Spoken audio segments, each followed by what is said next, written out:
did feel like Buffalo could have scored 50 points. Yeah, I guess you can look at it like that. I look at it like the Broncos came out with a good game plan. It was the intensity was at all-time high. You're flying around. You're trying to adjust. And it comes down once the excitement goes down. It's about the X's and O's and being on your game. That's the Buffalo Bills. The Buffalo Bills stuck to the game plan, and Denver didn't have enough. Yeah, it felt like there was so much from Buffalo's portion of things in the first half feeling out. Like you see this in MMA or boxing, like oftentimes those first 2 rounds are just like exploring the matchup, and then brute force comes later, more aggressive style comes later. It felt like Buffalo's approach offensively was almost about as conservative as you could have imagined, and then the second half, once they got game control and started playing free, it was the disparity between the two teams like really started to widen. One of the Bills players said after the game, he said, look, it's a 60-minute football game. We gave up a touchdown with, 2 minutes into the game. You still have 58 more minutes of ball to be played. We weren't worried about it.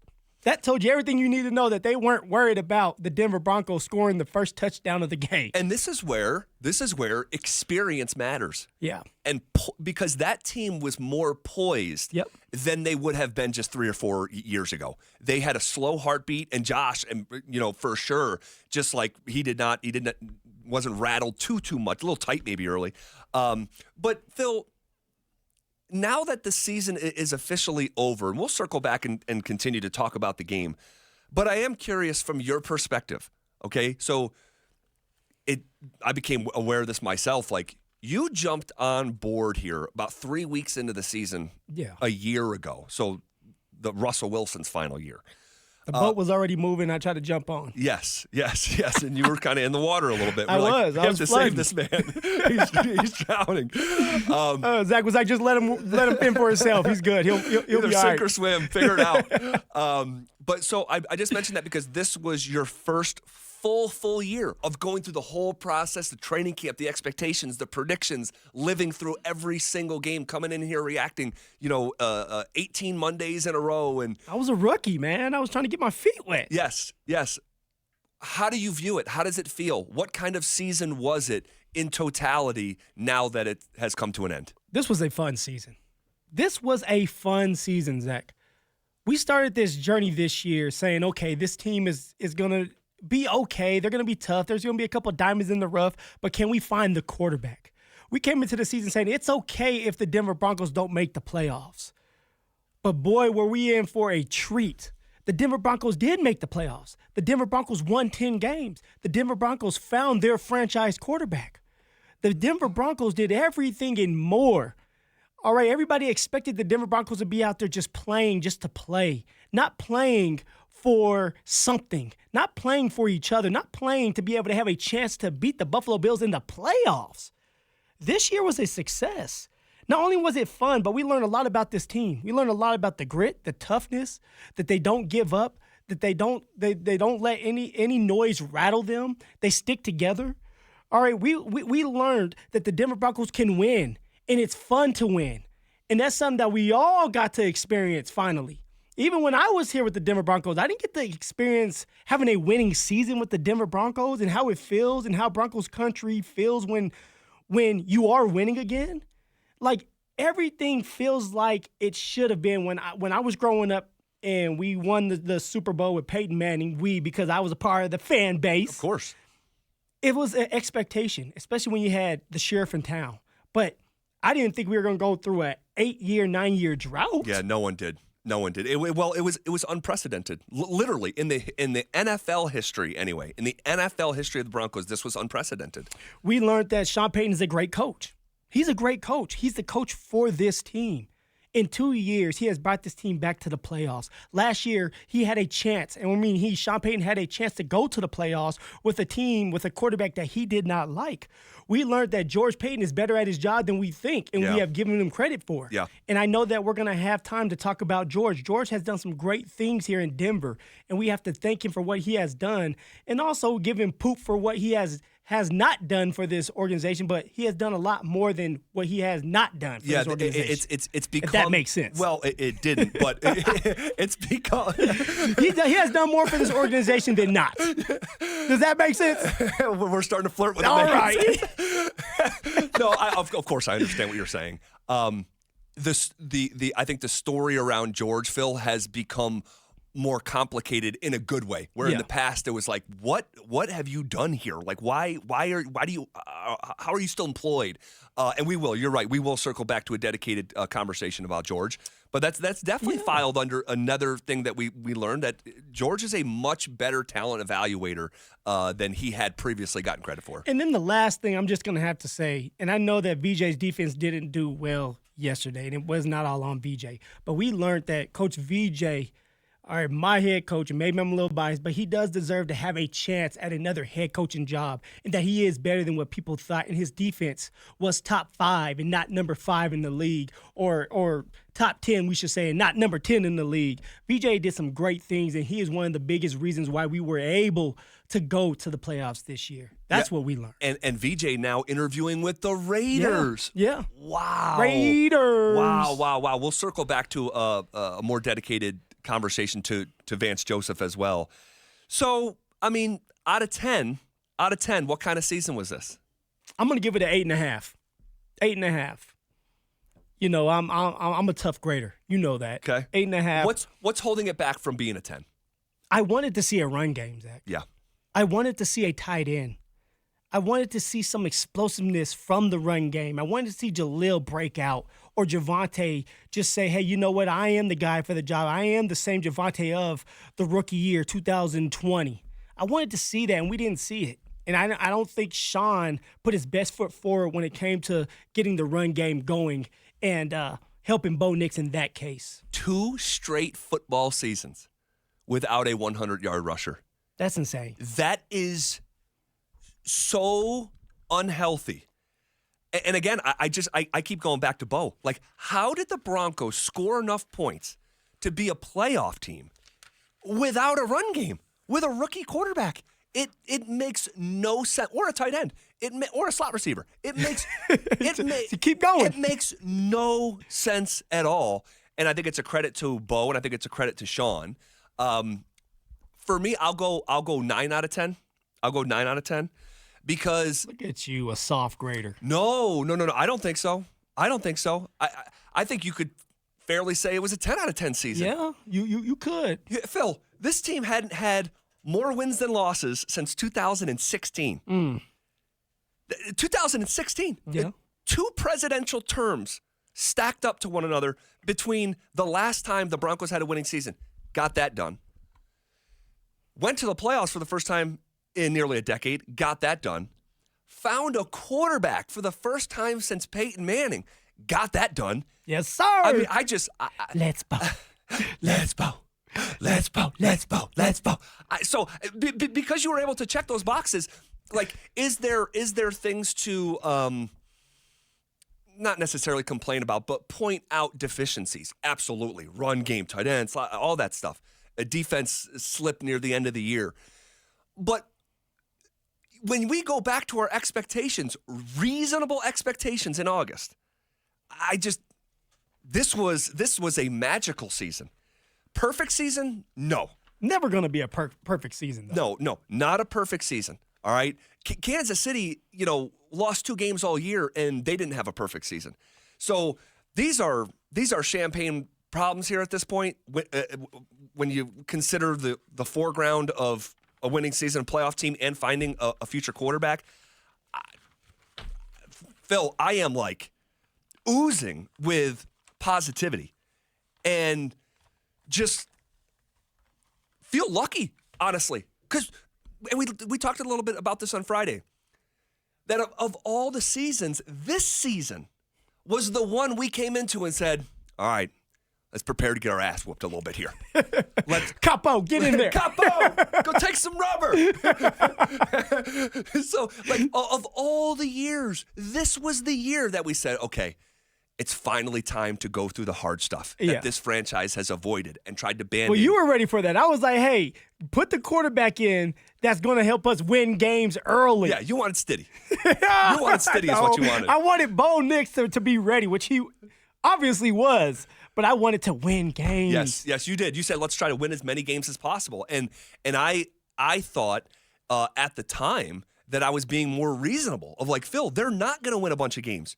Let's go through the hard stuff. Play Bo right away. Let's start accumulating these scars. Yeah. So maybe at the end of the year, I said the goal at the end of the year should be, if we're saying that Bo flashed enough that we're excited to continue to go down that road. The fact that the answer feels like yesterday we talked about this. It's crazy that the season's over. It is. But the fact that it is over and we checked both boxes? Like, what? The Broncos were one of the best stories in the entire NFL this year. So I am, if you're looking for like criticism, and I know some people are mad and disgusted how the game went, I'm like, guys. Well, as you should like be you hit for the these lottery and we're complaining about the taxes. Well, you have a right to complain about the taxes. Taxes are wild now. They can be. But you have the right as a fan, and you say it best all the time, Zach. You're never going to tell a fan how to fan. But for a fan to be able to be upset for a Monday, I'm okay with it. But after this week, it's about that one snap and clear mentality, that football mentality of, okay, like there's a lot of good that came out of this season. There's a lot of good that if we can stay healthy yet again for the third season, because that's so important, which is amazing. Remarkable 2 years in a row. You know, they're doing some kind of voodoo over there to be able to stay as healthy as they are. I have never seen it before. But whatever Sean Payton in the training staff and the strength conditioning staff are doing, they're doing a phenomenal job. And that's only going to help you out when you have players that can stay on the football field. Your starters, you'll always have a chance to win. So it's been a great season. It's been a fun season, an exciting season. We got to finally see some of that unknown talent that we talked about before the season started on display. The Valets. Hopefully Troy Franklin can take that jump. Audric Estime needs to take another jump. But it's been fun. And, of course, Bo Nix, the franchise quarterback. Got to get him healthy because we all know I think he's dealing with some kind of back fracture. Yeah, how about that? Yeah, rub some dirt on it, Bo. It's okay. You're going to have a couple more of those if you play enough. And get ready. Yeah, and by the way, so we learned that today about Bo Nix. Here was Bo at the facility speaking with the media. Drop this little nugget. Well, it was a long 18, 19-week season, but, fortunately, God was good to me this year. He allowed me to stay upright, and, I was healthy, got to play each and every game. Obviously, we all play with some bruises and some cuts and scrapes, but the Vegas week was just, I had a little, transverse process fracture in my back. But that week got treatment and kind of made it through to that week. Monday Night Football, it was a stretch that we were all kind of banged up. And, I wasn't going to miss the first Monday night game. So I got treatment on it, and then we were fortunate to have an off week that next week. And, kind of went away after that. But for that moment, it was, annoying. But does that change anything for you? He's tough. Knowing that Bo Nix was playing through 3 separate fractures in his back. He's a competitor. He wants to be out there with his teammates. What it tells me is I want to ride with you, Bo, that I'll do anything for you if I'm one of his teammates because I know that you're hurting just like us, but you're out there. You're not one of these prima donnas like Zach Bye and wants to sit there and put some ice on his kneecaps. You're ready to get down and dirty. That's what you need. Now, I will say this, Zach. About 50 to 60% of if you play through a whole entire season, just because you get out of there, quote unquote, healthy because you're able to walk away, does not mean that you're healthy. 60 to 55% of these players will go under the they call it under the knife. They will go get some cleanup work. I played for 5.5 years. I went under the knife 4 years. Now, it doesn't mean that's going to be significant, but what it is cleaning out the joints. It's cleaning out scar tissue so that you can go into the offseason and have a great offseason workout regimen, whatever you want to call it, to get going again. So for Bo, I'm honestly I'm excited that Bo, and I'm happy Bo didn't have more injuries than what he had. Because after playing as long as he did, from college to getting ready for pro day to the combine to all-star games, whatever he was playing, to preseason and 17 games, it's good that he didn't take as many sacks as somebody would. Yeah. Or he would probably be having more injuries that he's going to have to take care of during the offseason. Yeah, he does a good job of avoiding those sacks. But remember, the first half of the season, because he was running with the ball and he's so freaking competitive, he was taking like Andrew Luck shots. And to the point where I'm like, we came in here a couple times, like, whoa, I do not want to see this here. That changed through the season. We saw less and less of those. But yeah, I do agree for Bo's teammates. It's just like it's a badge of toughness, a badge of I'll follow that guy. Oh yeah. And okay, let's talk about the resume a little bit, because there are a portion of Broncos country who just doesn't believe it. They believe what? Bo leaving Bo? Well, and I'm thinking of someone like James Merrillet, and I know he's not alone, okay, but he's the loudest voice, at least on this station. Oh, James. Who is like calling the Broncos a fraud. Okay. Calling the Denver Broncos a fraud, and they did, to pass along the facts, finished 1-8 versus teams with a winning record, all right? And that was Tampa, all right? And for what it's worth, the Chargers got absolutely smacked upside their head by a Texans team that was mostly left for dead, 32-12. And the Chargers only beat one team with a winning record, and that was the Denver Broncos. Were the Broncos a bit of a, whatever phrase you would want, fraud. Paper tiger, a creation from the schedule? What do you make of that sort of criticism? What I'm thinking of, Zach, is it is what it is. We don't control the schedule. We don't control that these other teams are not going to be good this year. Everybody is on the same playing field. Everybody has a right to win games. Now, if you win them, that's on you. Everybody has a right to try to keep their team healthy. The Denver Broncos were able to do that. Now, I'm not saying the Denver Broncos are ready to compete with the Buffalo Bills and the Baltimore Ravens. That takes time. You have to remember, we've been in a 9-year drought. We finally get to the playoffs, and now it's a fraud. Like to me, it's just like, come on, guys. You guys are trying to just find something. You're trying to find a way to be negative. We were only supposed to win 5.5 games. We won 10. But everybody wants to look at it and say, well, because of the schedule. Well, there's only a certain amount of teams that go to the playoffs. The other teams that are not in the playoffs didn't win enough games to get in, so they're losing teams. Everybody plays against losing teams and winning teams. It is what it is. We don't control the schedule, but we handled our business against teams we should have beat, and we beat a couple teams that we were not supposed to beat. Because if we were supposed to beat them, the odds makers wouldn't have had us at 5.5 games before the season started. Yep. So no, this was a successful season. We are not frauds. We're rebuilding and building from this. We have a rookie quarterback. So if James was sitting here saying that, it's like, come on, James, enough. Enough's enough. Next year, if we lose all of our games, you could say that. But, enjoy the moment. Be where your feet are. We are building a great team. We're going to have $55 million in cap space this next year, so Sean can go out there and shop for a couple pieces that are going to help this team out. So let's just enjoy it. Enough with this, they're a fraud. Just enjoy the ride. Enjoy that we finally got our rookie quarterback, our quarterback for the future, our franchise quarterback. And let's bow. And so you and I look at it very similarly. And cut the crap. And I look at it like, if you're just looking at the teams that you're playing and their records in a vacuum, you're not paying enough attention to who the Broncos actually were to beat those teams. You beat those teams with a rookie quarterback. So I viewed almost everything this year through the lens of a first-year NFL starting quarterback. And the fact that they won more games than they lost in a way that no previous Broncos team over the last 8 years was able to do, I take my hat off to him. Again, was it perfect? No. Was their resume, would their resume be debated like the Indianas of the college football world or the NCAA tournament in men's basketball? Sure, we can debate the record, but